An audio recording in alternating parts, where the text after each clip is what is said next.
तो I will start. तो अध्याय संख्या 34 पे थे हम। Will start this. सो तो कंस तो इस शंखचूड़ को भगवान रमण कर रहे थे। एवं विकृतो स्वेरम गायतो संप्रमत्वत् शंखचूड़ इति ख्यातो धनदाचुरो अभ्यगात। उस समय जब भगवान क्या कर रहे थे, क्रीड़ा कर रहे थे गोपियों के साथ, बलराम जी भी साथ में ही थे। तो क्या हुआ वहां पर, शंखचूड़ इति ख्यातो, शंखचूड़ नामक एक असुर, कौन था वो, धनाद अनुचर, धनद मतलब कुबेर जी का अनुचर था, वो फॉलोअर था उनका, वहां पे वो आ गया। तयो निरीक्षितो राजंस्तन्नाथं प्रमदाजनं क्रोशान्तं कालयामासा दिशि उद्यचाम अशंकितः। तो शंखचूड़ जो नामक जो असुर आया वहां पर, उसने शंख रूपी एक मणि उसके मस्तक पर थी। वो वहां पे आया, उसने क्या किया, राजन हे परीक्षित, तत्नाथम प्रमदाजनम, भगवान की जो गोपियां थी, जो स्त्रियों का समूह था भगवान के साथ, क्रोशांतम चिल्लाते हुए उसने क्या किया, कालयाम, वो उसने गोपियों को भी गौओं की तरह चराना शुरू किया। उत्तर दिशा में स्पर्श नहीं कर पाया, गोपियों को स्पर्श नहीं कर सकता, ऐसे चराया जैसे गौओं को चराते हैं ना, वैसे ही गोपियों के झुंड को वो उत्तर दिशा की ओर ले जाने लगा। और गोपियां चीखने लगी, चिल्लाने लगी, क्रोशांतम कालयाम आस दिशि उच्चिताम अशंकिता। और वो असुर निर्भीक था और गोपियों को उत्तर दिशा की ओर ले जाने लगा, वो गोपियों को भगाने लगा उनको, लेकिन स्पर्श नहीं कर पाया। श्लोक से प्रकट होता है, क्रोशंतम कृष्ण रामेति विलोक्यन स्वपरिग्रहम यथा यादस्युनाघ्रस्ता भात्रो अन्वधावताम। तो जब वो चिल्लाई इस प्रकार, कृष्णेति रामेति, कृष्ण हे राम हे बलराम, हमें बचाइए हे प्रभु, विलोक्यम स्वपरिग्रहम, और भगवान जो अपने परिग्रह, अपने भक्तों की रक्षा करते हैं, यथा यादस्युनाघ्रस, जब उन्होंने देखा कि शंखचूड़ गोपियों को उत्तर दिशा की ओर ले जा रहा है, दस्यु मतलब होता चोर डाकू, भात्रो अन्वधावताम, भगवान भात्रो मतलब द्विवचन है, बलराम जी के साथ उस दिशा की ओर भागे जहां पे वो गोपियों को ले जा रहा था, उत्तर दिशा की ओर भगवान भागे। धावताम मां भेष्ट इति अभय अरायो शालदस्तौ तरस्विनी आसिदतु तम तरसा त्वरतम गुह्यक अधमम। भगवान ने एक वृक्ष जो शाल वृक्ष था, भगवान ने उसको अपने हाथों में ले लिया। शाल वृक्ष का लठ था, एक लकड़ी का, उसको हाथों में ले लिया, दोनों हाथों में पकड़ लिया भगवान ने, और तेजी से तरस्विनो आसिदेतु, जल्दी से भागकर भगवान कहां पहुंच गए, उस असुर के पास पहुंच गए। तो वो असुर ने जब देखा भगवान तेजी से भाग रहे हैं, तो वो असुर गोपियों को छोड़ के भागा, भयभीत होके भागा वो असुर, शंखचूड़ नामक। और भगवान ने तेजी से उसका पीछा किया और एक दो कदम पे ही शंखचूड़ के समीप आ गए भगवान, जो तेजी से भाग रहा था। सवीक्षेतौ अनुप्राप्तो काल मृत्यु इवा द्विजन विसृज्ये स्त्रीजनम मूढ़ः प्राद्रवत् जीवित इच्छया। और जब उसने देखा भगवान को बिल्कुल ही निकट आ गए हैं भगवान, वो भागा, उद्विन होके, भयभीत होके भागा वो शंखचूड़। विसृज्य स्त्रीजनम, छोड़ दिया था उसने स्त्रियों को वहीं पर। मूढ़ा, वो वैसे ही भागा जिस प्रकार कोई मृत्यु को अपनी ओर आते देखकर जो भागता है कोई व्यक्ति, काल मृत्यु, जैसे कोई मृत्यु उसकी ओर आ रही हो, शंखचूड़ उस प्रकार भागा। तदु अंधावत गोविंदा यत्र यत्र स धावती जिहुर्षु तत्शीरा रत्नम तस्तौ रक्षण स्त्रिया बला। उसने वो जो मणि थी जो उसके मस्तक पर लगी हुई थी शंखचूड़ के, उसने उसको चुराया था। ये चोर था ये शंखचूड़, इसने चुराई हुई वो मणि को अपने मस्तक पर लगा लिया था। तो बलराम जी ने कहा कि ठीक है कृष्ण तुम दौड़ो, मैं गोपियों की रक्षा यहीं पे खड़े होके करूंगा। भगवान ने इस प्रकार, तो विश्वनाथ चक्रवर्ती ठाकुर कहते हैं कि भगाए जाने के कारण स्त्रियां थक गई थी अथवा विश्राम करने लगी, तो बलराम जी उनकी रक्षा करने लगे और ढांढस बंधाने लगे। बलराम जी तो ढांढस बंधाने में बहुत ही तीक्ष्ण बुद्धि रखने वाले हैं, ढांढस बंधाने में बहुत निपुण हैं। जब द्वारका से ब्रज में आए थे, जब भी तो गोपियों को ढांढस बंधाया था इन्होंने, तो ढांढस बंधा रहे हैं गोपियों को कि भयभीत मत हो,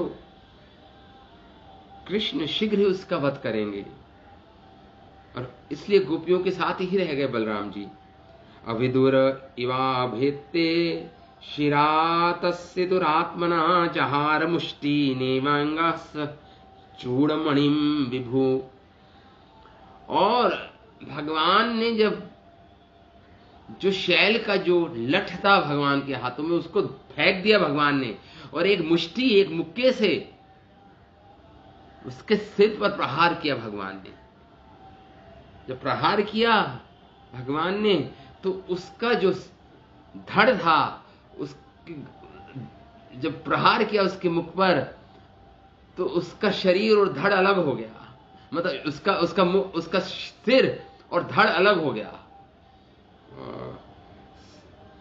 दुष्ट चूड़ामणि, दुष्ट शंखचूड़ का वध किया भगवान ने इस प्रकार अपनी मुट्ठी से दुष्ट के सिर को अलग कर दिया उसके धड़ से। और जो उसके सिर पर जो मणि लगी थी उसको भगवान ने निकाल लिया। शंखचूड़ निहत्तेवं मणिम आदाय भास्वरम अग्रजाय अदात प्रीत्या पश्यन्तिम योषिताम।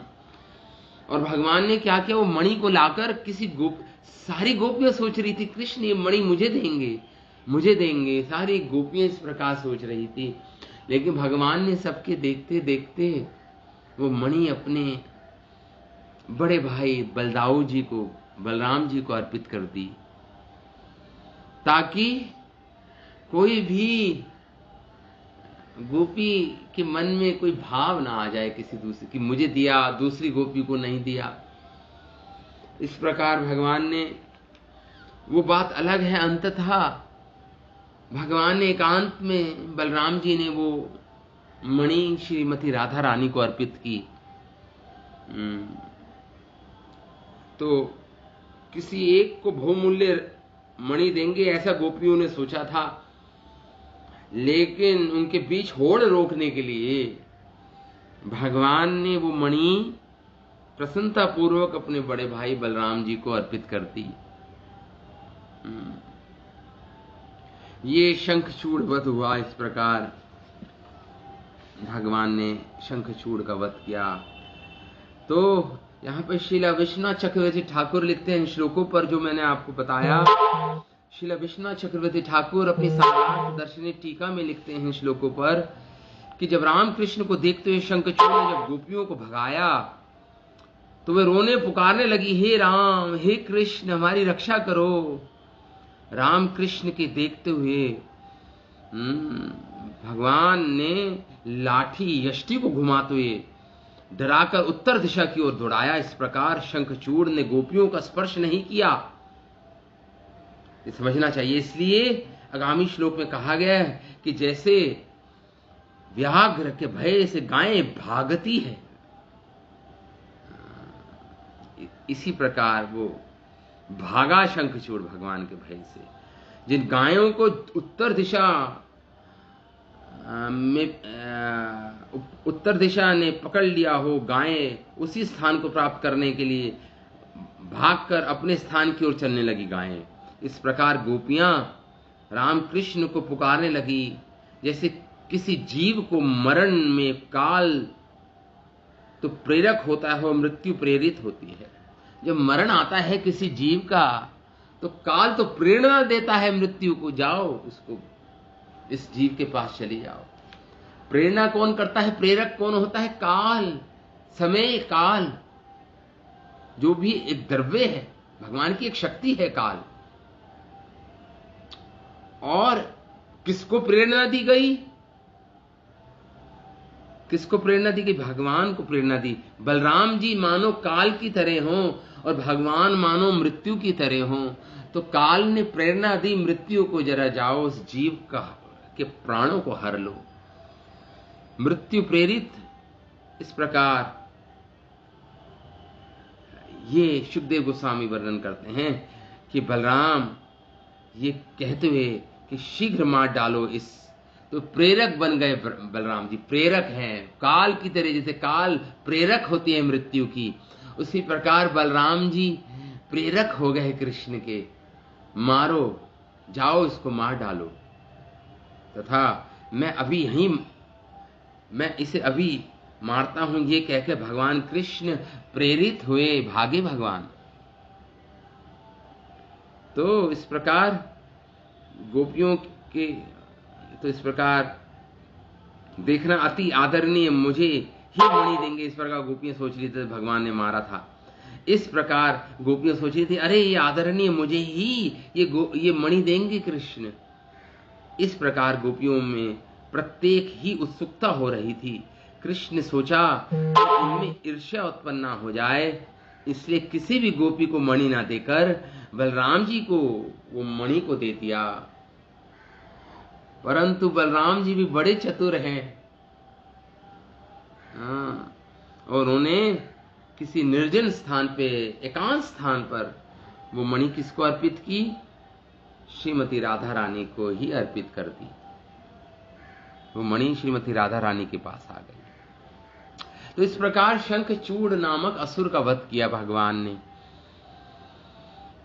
कृष्ण संहिता नामक शास्त्र में श्रील भक्ति विनोद ठाकुर लिखते हैं इस लीला के विषय में कि ये शंखचूड़ है, ये प्रतिनिधि है,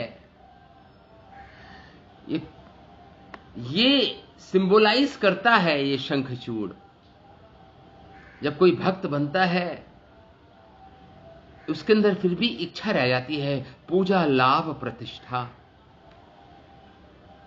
पूजा, मेरी लोग पूजा करें, मुझे कोई भौतिक लाभ हो इस संगति से, सोशलाइज करने के कारण, कि मेरे संपर्क बने, मेरे कॉन्टैक्ट्स बने, मुझे बिजनेस मिले या कोई भी, उसे बोलते हैं लाभ। और प्रतिष्ठा मतलब सब मुझे धार्मिक बोले समाज में, मेरी प्रतिष्ठा फैले, प्रकाशित तो समाज में, देखो मैं कितना बड़ा धार्मिक व्यक्ति हूं, कृष्ण की भक्ति कर रहा हूं।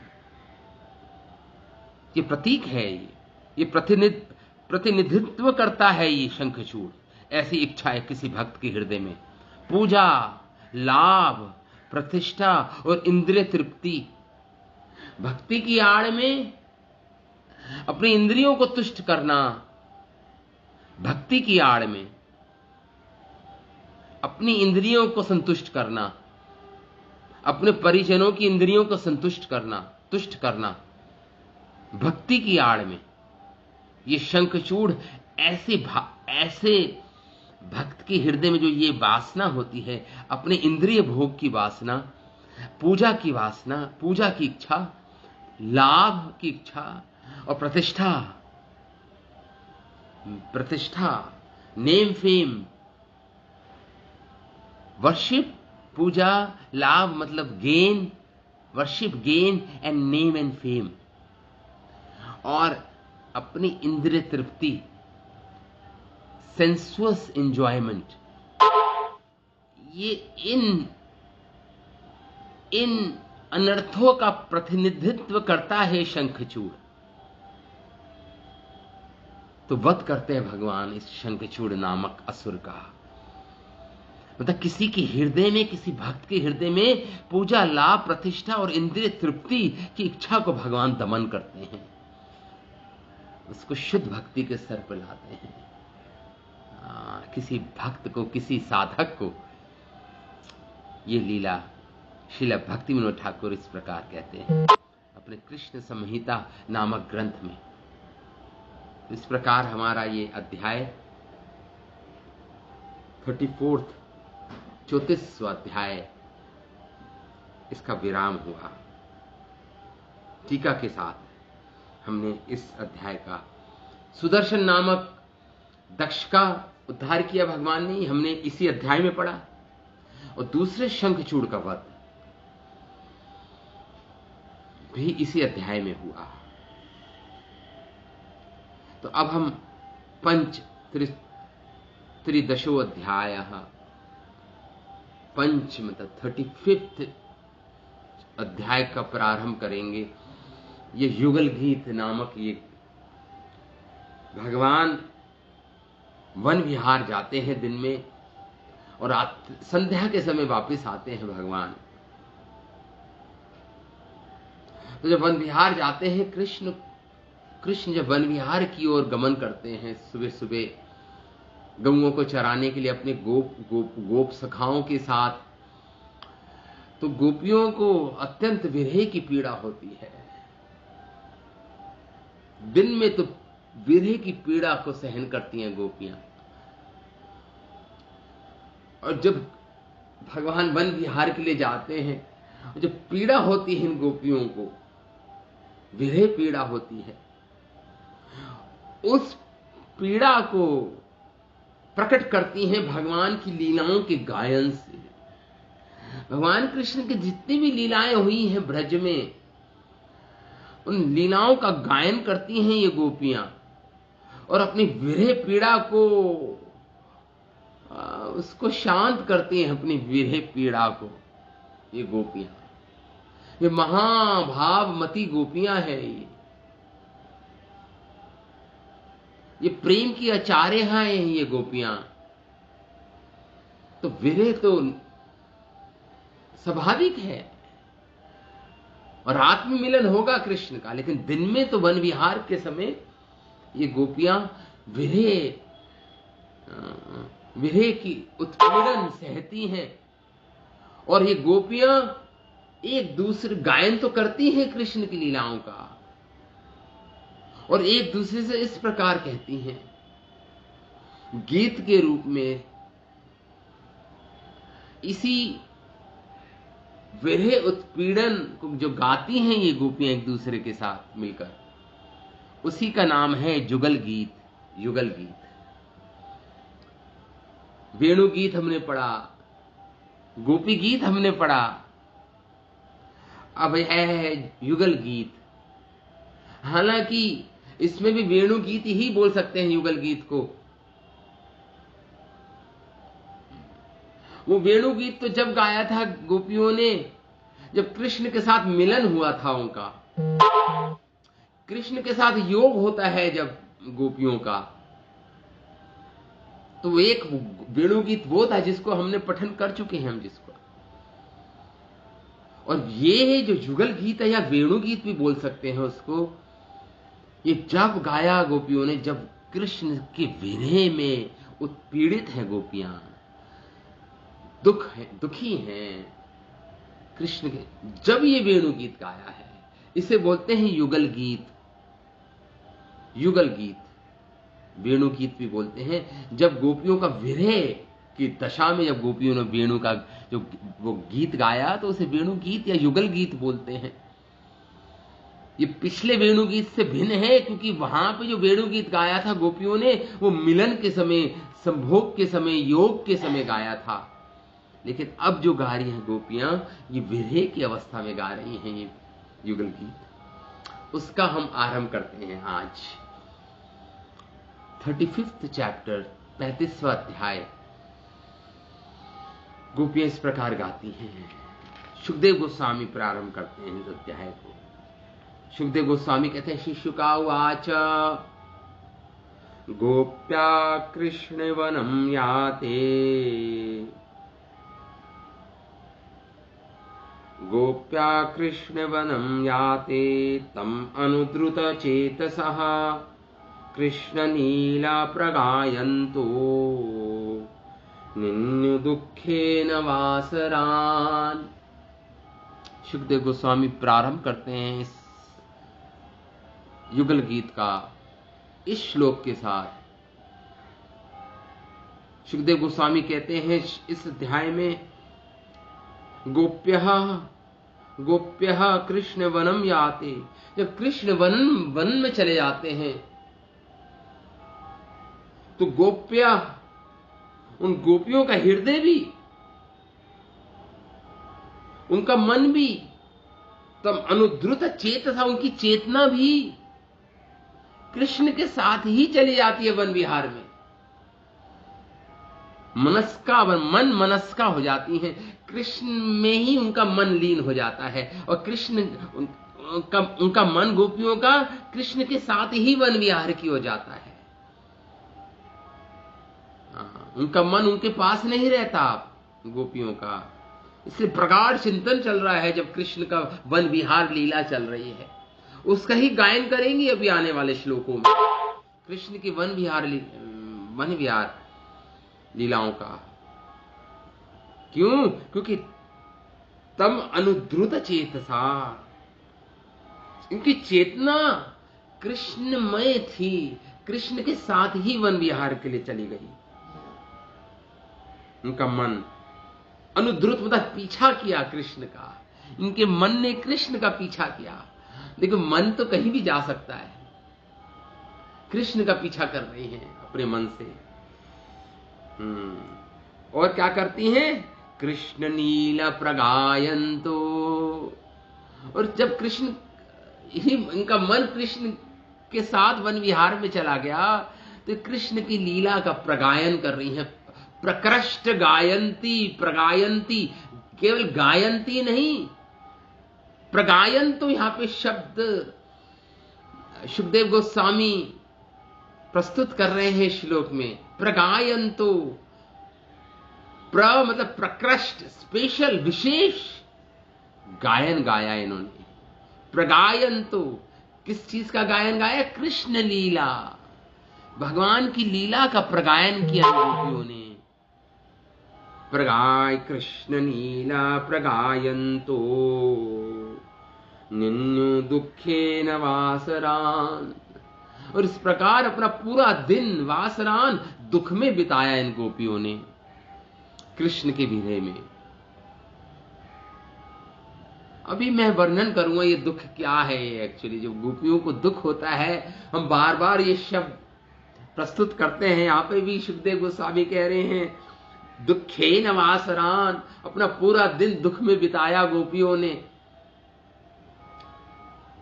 हमारे आचार्य क्या लिखते हैं, पढ़ी सुनिए आप, जब आपको पता चलेगा ये दुख क्या है गोपियों का, और ये हमारे दुख से कैसा भिन्न है, ये इस संसार के सुख दुख से भिन्न है ये गोपियों की अवस्था। इस प्रकार ये महाभावमती ब्रज सुंदरियां रात के समय कृष्ण के साथ रास क्रीड़ा करती हैं, कृष्ण का रसा स्वादन करती हैं, नाचती हैं, गाती हैं। और इनको जब कृष्ण के साथ होती तो एक कल्प भी बीत जाता है तो इनको एक क्षण के बराबर प्रतीत होता है इन गोपियों को। जब कृष्ण के साथ होती हैं तो अनेक युग एक क्षण के बराबर प्रतीत होता है गोपियों को। और ये गोपियां, इनकी रात्रियां तो मानो क्षण काल में ही बीत जाती हैं गोपियों की। क्यों? क्योंकि ये ब्रज सुंदरियां हैं, कल्प क्षणता लक्षण है इनके अंदर। एक कल्प भी एक क्षण के समान प्रतीत होता है इन गोपियों को। विष्णु पुराण में महर्षि पराशर लिखते हैं एक श्लोक, विष्णु पुराण में श्लोक आता है। महर्षि पराशर ने लिखी विष्णु पुराण। महर्षि वेद व्यास के पिता पराशर मुनि श्री विष्णु पुराण उन्होंने लिखी। उसमें वो लिखते हैं पराशर मुनि एक श्लोक में, सा तथा स गोपी भी रामा मधुसूदनः यथा शब्द कोटि प्रतिम क्षणस्तेना विना भवत। ये जो गोपियां थी, ब्रज गोपियां, इन्होंने भगवान के साथ विलास किया, रति विलास किया, भगवान के साथ किया था।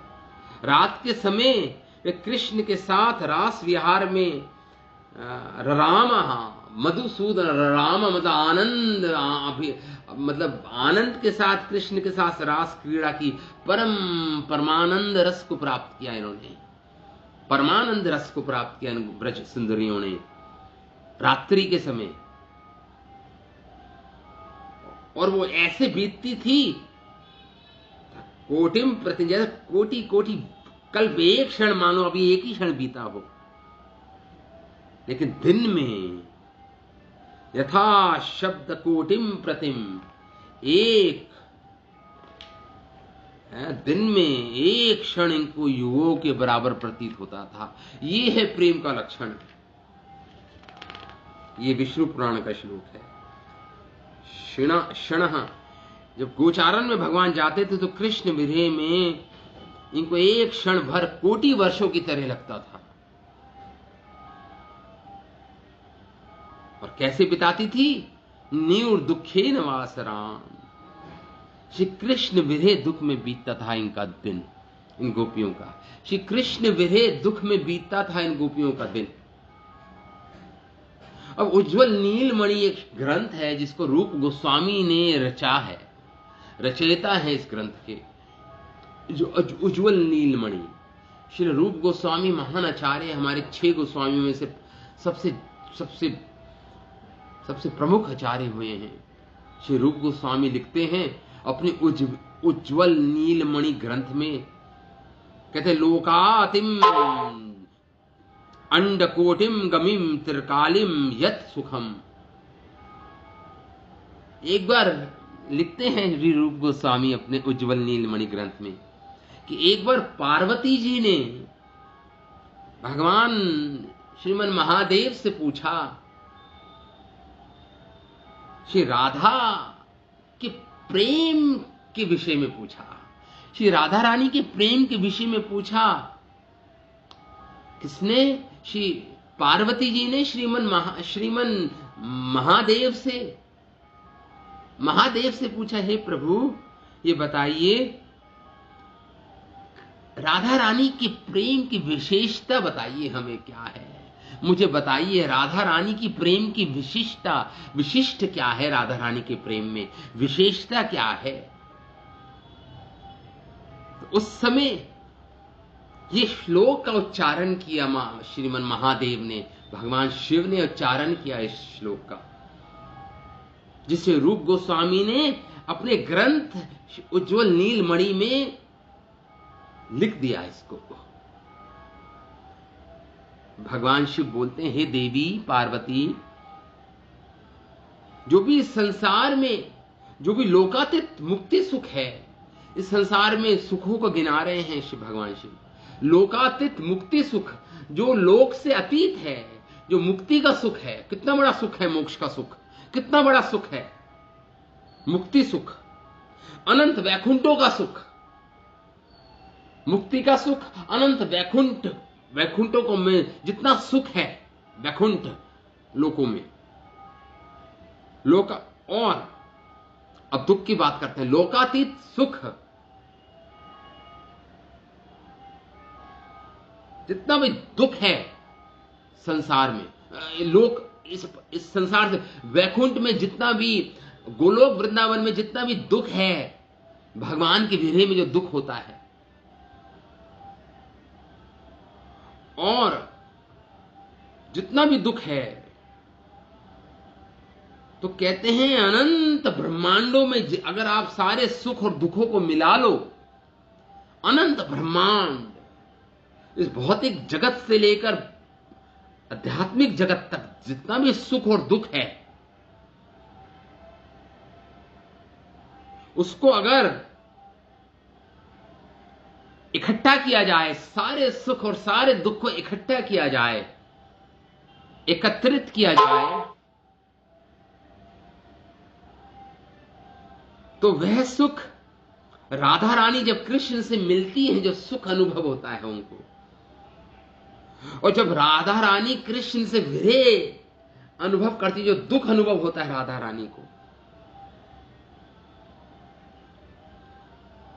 उस सारे दुखों को मिला दिया जाए और सुखों को मिला दिया जाए, एकत्रित एक जगह किया जाए, तो जो राधा रानी को सुख दुख होता है कृष्ण विषयक, उसका वो एक बिंदु मात्र भी नहीं है, एक बिंदु मात्र भी बराबर नहीं है। राधा रानी का जो सुख है, जब कृष्ण से मिलन होता है तो सारे वैकुंठ का सुख मिला लिया जाए, इस संसार, भौतिक संसार का सुख मिला लिया जाए, उस राधा रानी जो सुख अनुभव करती हैं जब कृष्ण से मिलन होता है, तो एक बिंदु बराबर भी, एक ड्रॉप, एक बूंद बराबर भी नहीं है वो जो राधा रानी का सुख है।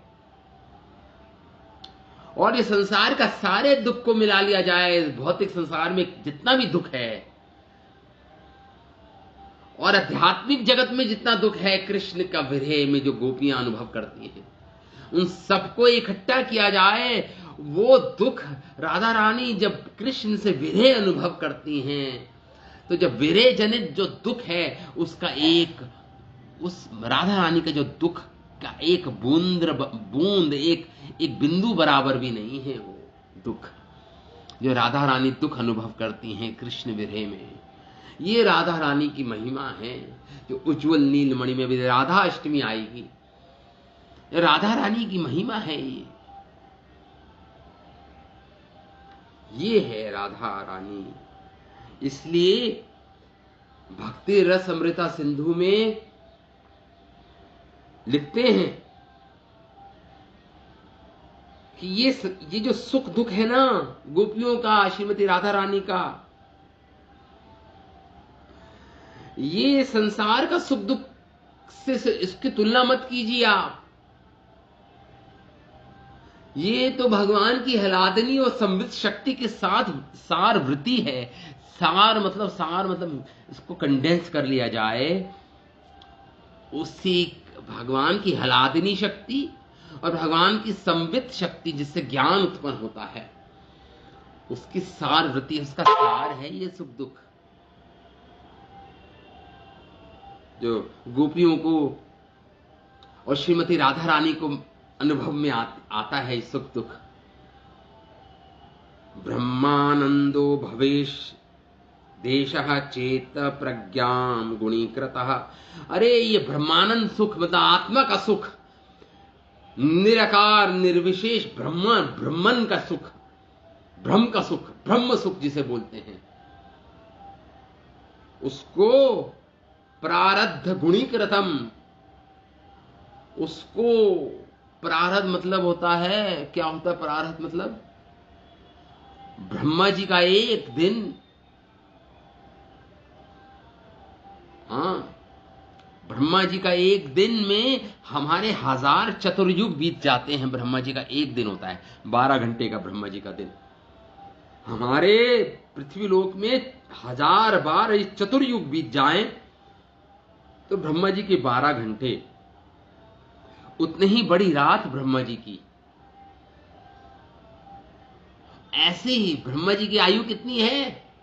100 वर्ष की आयु है ब्रह्मा जी की। तो उसको बोलते हैं प्रारब्ध।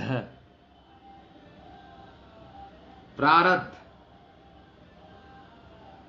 तो कह रहे हैं ये ब्रह्मानंद का सुख, रूप गोस्वामी कह रहे हैं भक्ति रसमता सिंधु ग्रंथ में, इस ब्रह्मानंद का सुख को मल्टीप्लाई कर दिया जाए, उतने गुणा प्रारब्ध से गुणा कर दिया जाए, इतना बड़ा समय है प्रारब्ध का, फिर भी भक्ति सुखाय अम्बोदे परमाणु अतुलन अतुलनापपि।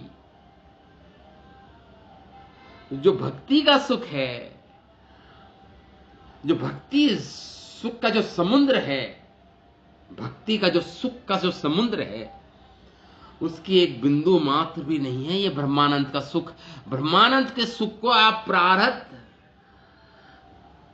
जितना आप उसको गुणा कर दो, इतना बड़ा ब्रह्मानंद सुख, वो एक ये भक्ति रस अमृता सिंधु के सामने उसके तुल्य ना तुलनापि, परमाणु तुल्य भी नहीं है, कह रहे हैं यहां पे श्लोक में, परमाणु तुल्य अपि नापि, एक बूंद एक परमाणु तुल्य भी नहीं है। आत्मा का सुख, ब्रह्मन का सुख, भक्ति सुख के समुद्र के सामने कुछ भी नहीं है, वो नगण्य है, वो इनसिग्निफिकेंट है वो। तो इस प्रकार ये जो प्रेम जनित सुख दुख है, प्रेम जिसकी जननी है, प्रेम जिसका जनक है, जो सुख और दुख अनुभव होता है गोपियों को, श्रीमती राधा रानी को, इसे बोलते हैं प्रेम जनित सुख और दुख। ये संसार की तरह नहीं है, ये ठोस आनंद है, सानंद्र आत्मा जिसे बोलता, सानंद्र आनंद, सानंद्र मतलब ठोस घनीभूत आनंद है ये। इस विश्व की तरह नहीं है ये सुख दुख। सुख का अभाव ही दुख है और दुख का अभाव ही सुख है हमारे लिए। तो जब दुख नहीं होता तो उसे सुख मानते हैं हम, और जब सुख नहीं होता उसे दुख मान लेते हैं। हमारा तो इतना इनसिग्निफिकेंट सुख दुख है संसार का। लेकिन कृष्ण मिलन आनंद और कृष्ण विरह दुख वैसे नहीं है। ये जो कृष्ण विरह दुख और कृष्ण मिलन सुख, ये तो अप्राकृत है, इस संसार का नहीं है, प्रकृति अपराकृत है ये, इसको समझना पड़ेगा। इसलिए चैतन्य चरितमृता में महाप्रभु कहते हैं, भैर्विष ज्वाला है अंतरानंदमय, कृष्णेरा प्रेमेरा अद्भुत चरित। ये कृष्ण प्रेम का अद्भुत चरित्र है। ये क्या? भैर्विष ज्वाला, बाहर तो लगेगा भिरे में कितनी दुखी हैं गोपियां, भैर्विष ज्वाला लगता है, लेकिन अंतर आनंदमय, अंदर तो आनंद की लहरें बह रही हैं, आनंद समुद्र में बह रही हैं, भक्ति समुद्र में बह रही हैं। गोपी भाव रसामृताब्धि लहरी कल्लोल मग्नौ मुहुः,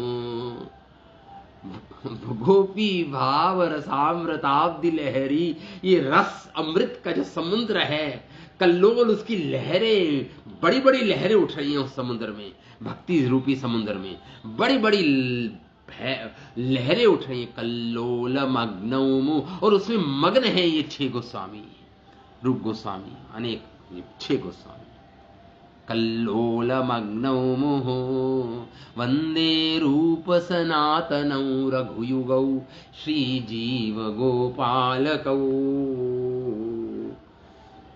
एई प्रेम जार मने तार विक्रम से जने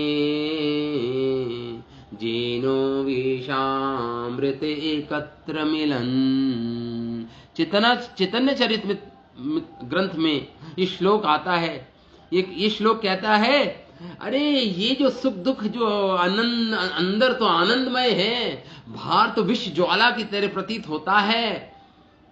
ये प्रेम जिसके हृदय में ये प्रेम है वही जान सकता है। इसको थ्योरेटिकली नहीं समझ सकते आप, इसको शब्दों के माध्यम से नहीं समझ सकते। ये जो कृष्ण प्रेम की वैचित्री है, विशेषता है, इसको नहीं समझ सकते शब्दों से। ये तो जिसके हृदय में प्रेम है वही जानता है। तार विक्रम, उसकी विक्रम, उसकी प्रकाश, इसकी विक्रमता, उसकी विशेषता, यही वही जानता है। जेनो विषामृत एकत्र मिलन। क्यों? क्योंकि ये कृष्ण प्रेम एक ऐसा विशिष्ट अवस्था है जब हृदय में विराजता है कि अमृत और विष एक जैसे मानो एक साथ घुला दिया हो। अमृत में विष और विष में अमृत, दोनों को मिला दो आप, जो मिश्रण बनता है, अमृत और विष एक साथ मिला दो तो क्या होता है? अमृत और विष। तो विष भी अमृत बन जाता है। अमृत में विष मिला दो तो विष भी अमृत बन जाता है। इसी प्रकार जो कृष्ण विरह दुख जो विष के तुल्य है, लेकिन जब वो कृष्ण मिलन के समय वह भी जो दुख था वो सुख बन जाता है, अमृत तुल्य सुख बन जाता है। इसलिए शास्त्र बोलते हैं कि सुख की अनुभूति तो जब ही होगी जब विरह का दुख अनुभव होगा। जितना मिलन में आनंद जब ही आएगा जब विरह होगा। जो विरह में जो दुख है वो पोषण करता है मिलन के सुख को, पोषण करता है, पोषित करता है, नरिश करता है। समझ गए आप? बहुत ही डीप फिलॉसफी है। विरह का दुख मिलन के सुख का पोषण करता है, पोषित करता है, नरिश करता है। ये गोपियां परमानंद घन मूर्ति हैं भगवान, परम आकर्षक है भगवान। तभी उनके वृंदावन चले जाने पर गोपियों का चित्त कृष्ण में संलग्न होकर उनके पीछे पीछे अति वेग से वृंदावन चला, भगवान के साथ वन विहार करता है जाकर। अतएव घर में रहकर गोपियां अत्यंत मनोहर, क्षण क्षण नव नवायमान वन्य विहार लीला का गायन करती हैं। प्रगायंती, कृष्ण लीला का गायन करती हैं ये गोपियां दिन भर। प्रगायंती, प्रकष्ट रूप से गायन करती हैं गोपियां लीलाओं का, जिसमें प्रमुख है वेणुवादन भगवान का। प्रमुख मोहन वेणुवादन, जो मोह लेता है वेणुवादन। इससे उनका चित्त, हृदय का पिघल जाता है, गोपियों का द्रवित हो जाता है गोपियों का चित्त। और वो इसी कृष्ण भावना अमृत में आविष्ट रहती हैं। वो किसी कोई कुछ काम काज नहीं कर पाती वो बेचारी, ना पति में, ना बच्चों में, ना घर के काम काज में कोई मन लगता है उनका मन तो केवल कृष्ण आविष्ट है, अभिनिवेश है इनको कृष्ण लीला में। तो प्रश्न उठता है, क्या उनके पति उनको रोकते नहीं, बाधा नहीं डालते, या उनको सताते नहीं अपनी पत्नियों गोपियों को? प्रश्न ये उठता है। नहीं, जो गोपियां गोपों के साथ रह रही थी ब्रज में, उनको योग माया शक्ति ने ओरिजिनल जो मूल जो गोपियां हैं उनकी एक फोटो कॉपी, उनकी एक मूल प्रति, उनकी एक फोटो प्रति फोटो कॉपी की रचना कर दी योग माया शक्ति ने। इसलिए गोप सोचते थे हमारी पत्नी हमारे साथ ही है, हमारी पत्नियां घर में काम करने में लगी हुई हैं, बच्चों को संभालने में लगी हुई हैं। वो केवल मूल गोपियों की प्रति कॉपी थी, फोटो कॉपी थी, जिसे योग माया शक्ति ने रच दिया था।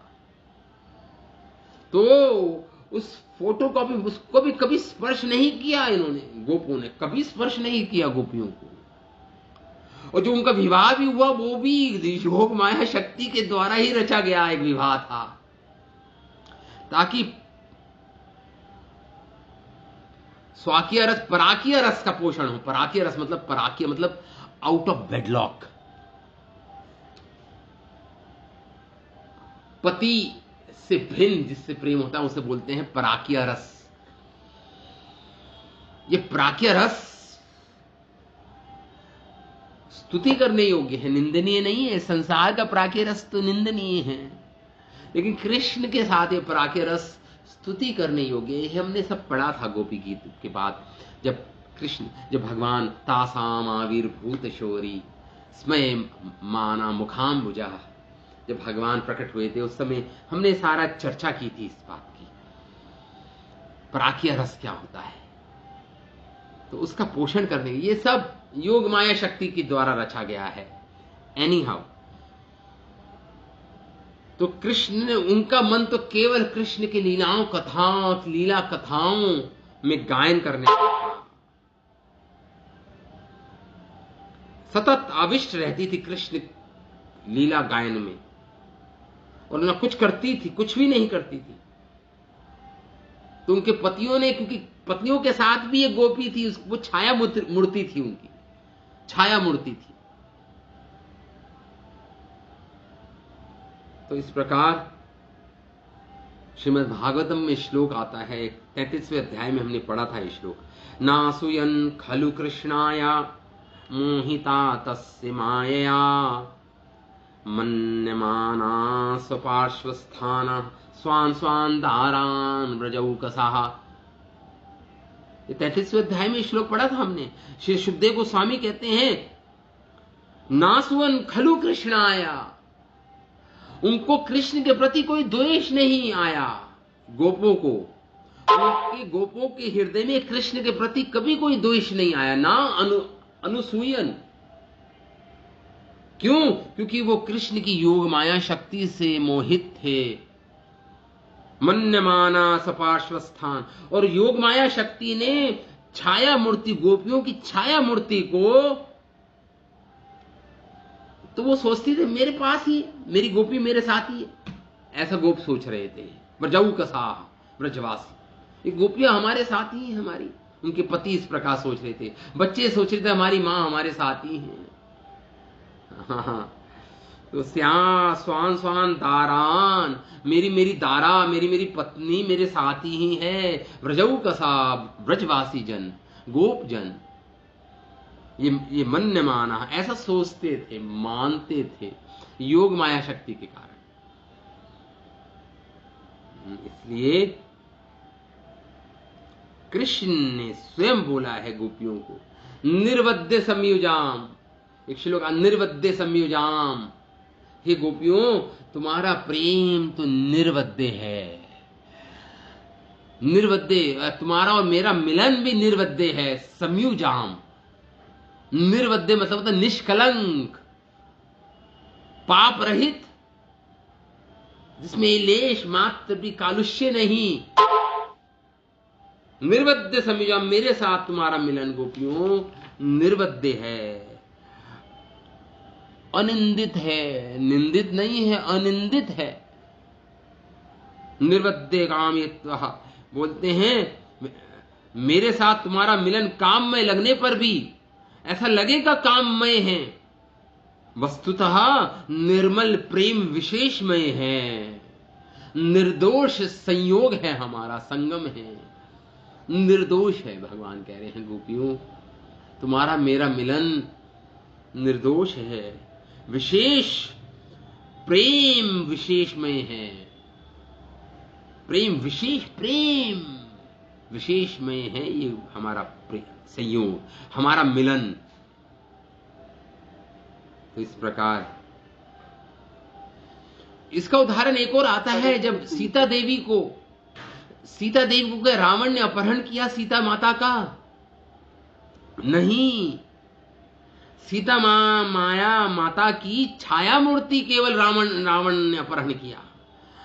जो मूल सीता माता थी उसको तो अग्निदेव ने अपने पास रख लिया, उनको जब अग्नि में प्रवेश किया था सीता माता ने।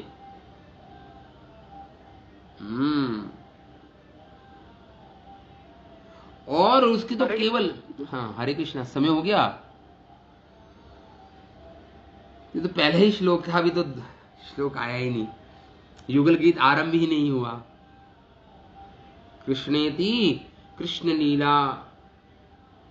हाँ, तो इस प्रकार समय हो चला है, मुझे संकेत मिल गया है।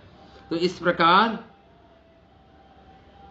एक श्लोक लिखते हैं सुखदेव गोस्वामी, एवं वर्यम स्त्रियो राजन कृष्ण लीलानुगायति रेमिरे हसुचित्ता तत्मनस्का महोदया। हे राजन, ये श्रीमद् भागवतम का ही श्लोक है। जो कृष्ण गच्चित्ता, ये जो तन मनस्का, उनका मन कृष्णमय हो गया था इन गोपियों का। इनका मन का हर एक कोना, हर एक कोने कोने में कृष्ण ही बसे हुए थे। इसे मन मनस्का मां भावमती गोपियां दिन में ये समय कृष्ण लीला गायन करती थी। और कृष्ण लीला गायन करती थी, कृष्ण नीला लीला तू गायती, गायन करती थी और परमानंद का अनुभव करती थी ये गोपियां कृष्ण लीला को गाकर। कितनी बड़ी महिमा है कृष्ण लीला की। रेमिरे, मत आनंदित होती थी, परमानंद का अनुभव करती थी। तच्चित मन मनस्का महोदया, महोदय थी सब, महाशय। ये वंदनीय, सुखदेव गोस्वामी कहते हैं गोपियां, इनका मन मनस्का थी, इनका मन पूरी तरह कृष्ण में आवेशित था। इसलिए जब कृष्ण लीला गायन करती थी तो बड़े ही परमानंद का अनुभव करती थी, परम आनंद का अनुभव करती थी गोपियां। इस एक श्लोक के साथ मैं अब विराम दूंगा आज की कथा को। इस श्लोक पर श्रील विश्वनाथ चक्रवर्ती ठाकुर ने टीका में इस श्लोक को लिखा है। बहुत सुंदर श्लोक है। संभोग शैत्यम ज्योतिष्निषु विच्छेद उष्णे दिनेश्वदातः प्रेमातां मे सुपुष्ट अर्थम स्वयं तद्वित्त ययात्मकः। शिला विश्वनाथ चक्रवर्ती ठाकुर अपनी टीका सारार्थ दर्शन टीका में ये श्लोक को लिखते हैं। इस श्लोक का क्या हुआ था? संभोग शैत्य ज्योत्स्नेषु, ये जो ब्रज गोपियां हैं, रात्रि के समय तो भगवान के साथ संभोग होता है, इनका संगम होता है। ये ज्योत्सनामय ही संगम होता है, प्रकाशित होता है। क्या ये मिलन सुख। और दिन में विच्छेद विष्णु दिनेश्वरा, और दिन बिताती हैं मानो दिन उष्णा में बिताती हैं। उष्णा मतलब ताप, विरह ताप में बिताती हैं। उष्णता, दिन बिताती हैं उष्णता में, विरह ताप में बिताती हैं गोपियां। प्रेमाताम सुपुष्ट अर्था, कह रहे मानो प्रेम ही उनके द्वारा पुष्ट होकर, मानो प्रेम को ही पुष्ट कर रही हैं, नरिश कर रही हैं ये गोपियां। ये संभोग का सुख और विरह का दुख, विप्रलंब भाव भी बोलते हैं इसको संस्कृत में। विप्रलंब भाव और मिलन भाव, संभोग, तो दोनों मानो इस कृष्ण प्रेम को ही ये गोपियां क्या कर रही हैं? पुष्ट कर रही हैं, प्रेम को ही पोषण दे रही हैं। मानो प्रेम ही पोषित हो रहा है, प्रेम को आनंद आ रहा है, कृष्ण प्रेम को आनंद आ रहा है गोपियों के द्वारा। प्रेम को आहार मिल रहा है, उसका प्रेम को आहार मिल रहा है इन गोपियों के द्वारा। आहार दे रही है उस प्रेम को, कृष्ण प्रेम को, पोषण मिल रहा है उस प्रेम को, नरिश हो रहा है वो प्रेम, कृष्ण प्रेम इन गोपियों के द्वारा इन दो रूपों में विराजता है। स्वयं पुष्ट होकर ये प्रेम ही दो रूपों में विराज रहा है, ये प्रेम ही दो रूपों में विराज रहा है। रात्रि में नृत्य गीत विलास अधरामृत पान करना संभोग रस में निमग्न होती हैं, और दिन में कृष्ण गुण गायन में तन मनस्का होकर उनके मन उनको देकर मानसिक संग प्राप्त करती हैं गोपियां, जिसे विप्रलंभ रस बोलते हैं, उसमें निमग्न होती हैं।